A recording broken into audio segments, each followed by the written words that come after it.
One, fight.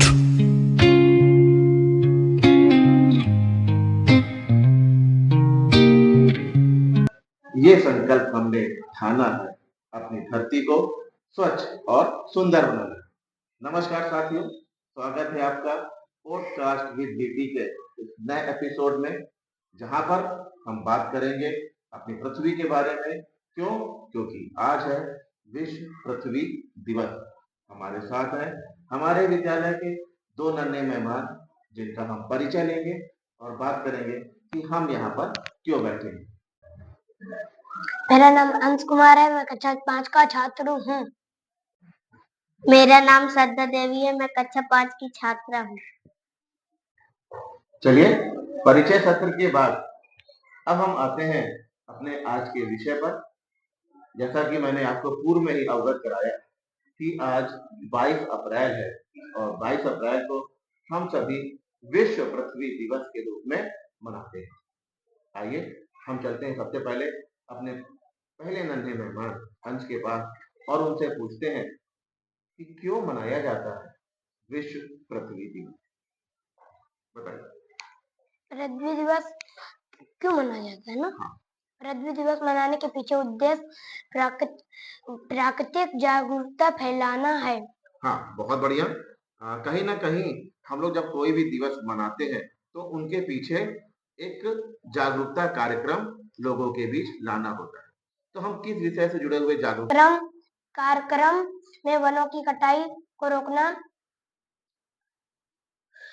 जनसंख्या वृद्धि को रोकना, प्रदूषण का कम करना। का मतलब है कि अगर हम वनों की कटाई को कम कर दें, जनसंख्या वृद्धि में लगाम लगाएं और प्रदूषण को अगर हम कम कर दें, तो अगर इस प्रकार के जागरूकता कार्यक्रम लाएंगे तो कहीं ना कहीं जो हमारा जो विश्व पृथ्वी दिवस की जो हम लोग आयोजन करते हैं वो सफल होंगे। बंद करो। कि विश्व पृथ्वी दिवस कब से मनाया जा रहा है और कौन से देश ने इसके आयोजन करने की नींव रखी थी? सन 1970 से मनाया जा रहा है। अमेरिका देश ने इसकी नींव रखी थी। बहुत बढ़िया। चलिए अब हम चलते हैं अपने दूसरे मेहमान की तरफ, श्रद्धा के पास। इनसे पूछते हैं कि कितने देश में विश्व पृथ्वी दिवस के लिए आयोजन या कार्यक्रम मनाए जाते हैं। विश्व पृथ्वी दिवस 193 देशों में मनाया जाता है। चलिए बहुत बढ़िया। 193 देश विश्व पृथ्वी दिवस के लिए कार्यक्रमों का आयोजन करते हैं। अभी आप लोगों ने बात की प्रदूषण की, जो कहीं ना कहीं समय सबसे महत्वपूर्ण कारक है। हमारे इस पृथ्वी में जो भी सामान्य चीजें हैं उसमें असामान्य होने की जो घटनाएं हैं वो ज्यादातर किससे हो रही हैं? प्रदूषण से। तो बताइए श्रद्धा, कितने प्रकार के प्रदूषण आपने पढ़े हैं? जल प्रदूषण, वायु प्रदूषण। जल प्रदूषण, वायु प्रदूषण। क्या इसके अलावा कोई प्रदूषण होते हैं? Yes sir. बताइए कौन कौन से? मृदा प्रदूषण, ध्वनि प्रदूषण। बहुत बढ़िया। मृदा। चलिए अब एक एक करके हम सही प्रदूषण के बारे में बातचीत करते हैं और मालूम करते हैं कि कैसे प्रदूषण फैलता है। तो श्रद्धा, सबसे पहले हम लोग जल प्रदूषण के बारे में बात करेंगे कि कैसे जल प्रदूषित होता है।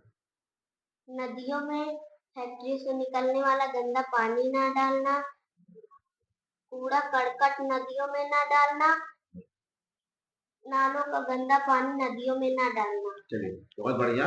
देखा जाए तो प्रदूषण का मतलब ही होता है गंदगी, और अगर किसी प्रकार की गंदगी को हम नदियों, तालाबों, झीलों में डालेंगे तो वो जो पीने योग्य पानी है वो प्रदूषित हो जाएगा और हम उसे पी नहीं पाएंगे। अगर उसे हम पिएंगे तो बहुत सारी बीमारियों से ग्रसित भी हो जाएंगे। चलिए अब हम अगले प्रदूषण की तरफ चलते हैं, ध्वनि प्रदूषण की तरफ। अंश, क्या है ध्वनि प्रदूषण? सर, जैसे ज्यादा आवाज में नहीं रहना, जैसे डीजे की आवाज में जाएंगे तो हमारा कान का पर्दा फट सकता है। और जो साधन चलते हैं उन्हें हॉर्न बजाने ना चाहिए, जैसे वो हमारे लिए प्रदूषित हैं। हाँ, बहुत बढ़िया। देखिए ध्वनि प्रदूषण का मतलब ये हुआ कि बहुत ज्यादा मात्रा में बहुत तेज ध्वनि से आवाज निकालना ही वो किसके अंतर्गत आ जाता है? ध्वनि प्रदूषण के अंतर्गत। जैसे गाड़ियों के हॉर्न से भी ध्वनि प्रदूषण होता है और आज के समय में डीजे से निकलने वाली ध्वनि भी ध्वनि प्रदूषण के अंतर्गत आती है। है। इसके साथ साथ लाउड स्पीकर में कुछ भी अगर आवाजें आ रही हैं तो वो भी ध्वनि प्रदूषण के अंतर्गत आ जाती है। चलिए फिर चलते हैं श्रद्धा के पास और पूछते हैं वायु फैक्ट्रियों से निकलने वाला धुआं, गाड़ियों से निकलने वाला धुआं, ईंट भट्टे से निकलने वाला धुआं से जब यहाँ से निकला धुआं जब हमारे वातावरण में मिलता है तो वो किस प्रकार का प्रदूषण कहलाता है? वायु प्रदूषण। क्या कहलाता है? वायु प्रदूषण। चलिए अब चलते हैं हम फिर से अंश की तरफ और पूछते हैं मृदा प्रदूषण क्या होता है? मृदा प्रदूषण में अच्छा पहले तो ये मृदा का मतलब क्या होता है? मिट्टी। मृदा का मतलब होता है मिट्टी। तो मिट्टी कैसे प्रदूषित हो जाती है? जैसे हम रासायनिक खाद डालेंगे तो ज्यादा तो मिट्टी बंजर हो जाती है। हाँ बहुत बढ़िया। आज के समय में हम लोग देख रहे हैं कि कार्बनिक खादों की जगह पर ज्यादा पैदावार के लिए रासायनिक खाद का प्रयोग किया जाता है। अगर हम बहुतायत मात्रा में करेंगे तो उससे हमारी जो जमीन है बंजर हो जाएगी और खेती के लायक नहीं बचेगी। क्या इसके अलावा भी कोई कारण है? हाँ सर, बताइए। हम अगर पन्नी डालेंगे मिट्टी में वो मिल जाएगी, जो पानी बरसेगा वो नीचे नहीं जा पाएगा, इसलिए पानी हमें नहीं मिल पाएगा पानी पीने के लिए। अच्छा आपको कहने का मतलब है कि पन्नी एक ऐसी चीज है जो रिसाइकिल नहीं होती है ना? तो वो मिट्टी में दब जाती है। तो कई सारी परतों में जब मिट्टी में पन्नी दब जाएगी तो जो वर्षा का जल है वो भूमि में नीचे नहीं पहुंच पाएगा, तो कहीं ना कहीं वो भी हमारी मिट्टी प्रदूषित हो गई।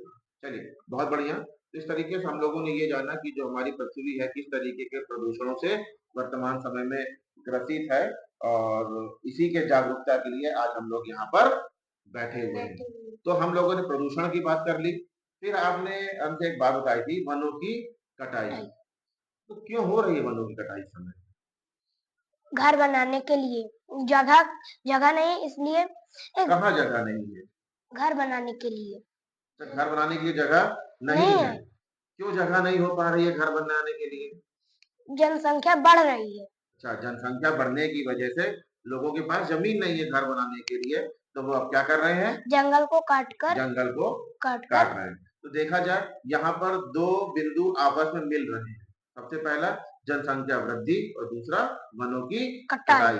अगर हम जनसंख्या वृद्धि पर लगाम रखेंगे तो कहीं ना कहीं हमारे वनों को बचाया जा सकता है। चलिए इसके बारे में हम और भी बात करते हैं। चलिए हम सबसे अपने अंतिम बिंदु पर बात कर लेते हैं, जनसंख्या वृद्धि की बात कर लेते हैं। जनसंख्या का क्या मतलब होता है अंश? जनसंख्या में जैसे बच्चे पैदा होना, जो मतलब लोगों के ठीक है बच्चे पैदा होना मतलब बहुत ज्यादा मात्रा में, बहुत संख्या की मात्रा में लोगों का बढ़ जाना ही जनसंख्या वृद्धि कहलाता है। तो उसके लिए हमें क्या करना चाहिए?